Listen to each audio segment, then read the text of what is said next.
Today I was hoping it would be a very productive day in terms of writing. I was in a good mood last night in terms of making sure this happens, and then of course I woke up at like 3 a.m. with a migraine, and I took a couple of pills and I went back to bed, and I woke up at 6 something and the migraine was still there. So I had to take care of myself and take care of stuff I needed to do this morning. And then I went to a cafe and I wrote for a little bit, and all I could do was 379 words, which is fine. I'm a little upset that in terms of word count, I know I always said I don't have a goal, but I do have a goal. I have a goal of finishing the book. And so moving at this pace is not gonna make the book happen by the end of December, and that's what concerns me. And I'm also trying to figure out what is it that's preventing me from doing more, because it's not like I don't have time. I do have time.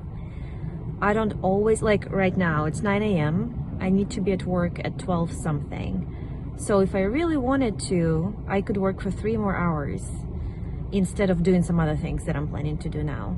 So there's something inside of me that's been stopping me from accomplishing more in this particular area of my life, and it's been going on for years.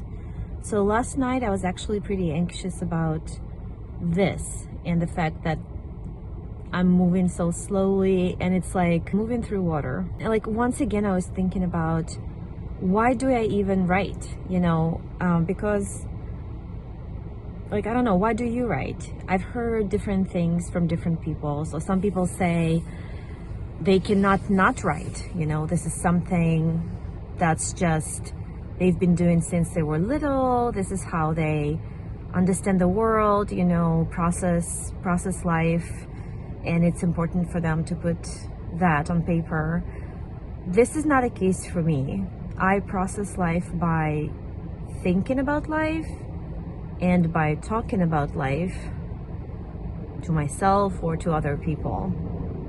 So I don't really need writing as a way to understand life, but I do like to tell stories, even though it's hard for me to do it when it's in a bigger format. So like a short story and essay is really easy for me to write. But when it comes to a novel, there is patience involved, and I have very little patience. So that is something I'm struggling with, because I don't have the patience. I can picture it in my head perfectly, but it takes time to put it down on paper, like those scenes I see in my head. And I do believe in this book. I believe in it more than any other draft I ever had. And still it's so hard for me to just do it. And I don't know why. Because like worst case scenario, I will have a book that's bad. Maybe it's that. Maybe I don't want to have a bad book. I'm very critical. I've always read a lot, so I'm critical of texts. I know when to me it feels like a well-written text and when it doesn't. And so maybe that's the reason. Sometimes I'm wondering, like, do I have something to say? Or if I'm just playing being a writer. I don't know. Which does not mean, like, all of these musings do not mean that I give up, because I still want to write this book and I want to do it by the end of December. I still want to do it and I'm planning to do it. But I just, like, there's a part of me that maybe does not believe that I can do it. That maybe doesn't see it happen. I don't know. I remember when I was little, so school was not always easy.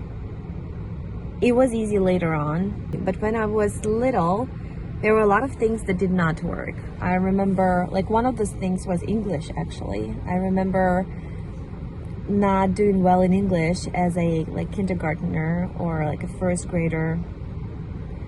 And it bugged me, but I did like the idea of school. So I would come home from school, and instead of doing my homework, I would play school.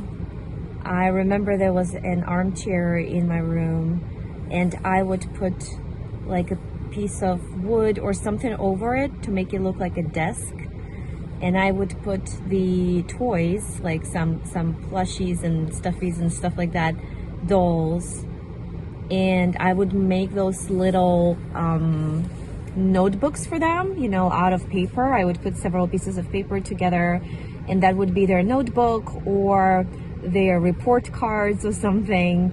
And I would pick like a favorite student, and they would get all A's, and like I would play school and I would enjoy it. Maybe it empowered me to not feel bad when I didn't do well in school back then. I don't know. But this is how I sometimes feel about my writing. I feel like I'm playing being a writer. Like it's a make-believe, you know, like it's not real. Because, you know, when you do something as a job, like I'm a librarian, I'm being paid to be a librarian, you know, to help people, to find information, to do programs. Like I don't have any imposter syndrome about that, because that's who I am and what I do, and I've been doing it for a while, and people are paying me for this. When it comes to some other things like my hobbies, like painting or drawing, again, I don't feel like an imposter because I don't expect myself to be good at that, and so I just do it for fun and I enjoy it. But when it comes to writing, it's almost as if I want it to be more like a job. Like I expect myself to be good. I look at those serious writers, like people who are published, especially people who are not just published but loved by millions, right, and very popular. And I look at them and I always think they've got something serious about them, something that makes them serious writers. And I don't. Like to me, it's always like something between a dream and a hobby. Like I just guess I'm very uncomfortable where I'm sitting in my book right now, and so that makes me doubt myself. And that is actually something else I wanted to talk about maybe later, about the growth mindset and about being uncomfortable, because I hate being uncomfortable, and that is a part of a journey. I like things to work for me, and when things don't work for me right away, I oftentimes become demoralized. So that could be also that. So it could be the mindset. But then for some reason it never stops me from art, you know. I'm not good at it, but I'm okay with that. I'm not uncomfortable. I don't expect myself to be good. But with writing, I guess I expect myself to be good. And that's the problem. So just some thoughts. Tomorrow is my birthday. I'm turning 36 tomorrow, so getting closer to 40s than to 30s. And maybe that's why I'm also musing about why it has been years and years and years and I've never finished a book. So yeah, I'll see if I can do another sprint today to maybe move forward a little bit more. But other than that, I'll be preparing for tomorrow, and tomorrow I'm planning to do something fun for myself, and I'm gonna record that too, and that's gonna be a separate video. But I think this is gonna be it for today. So I know it wasn't much of a vlog, but thank you so much for listening to my ramblings, and I will see you next time. Bye.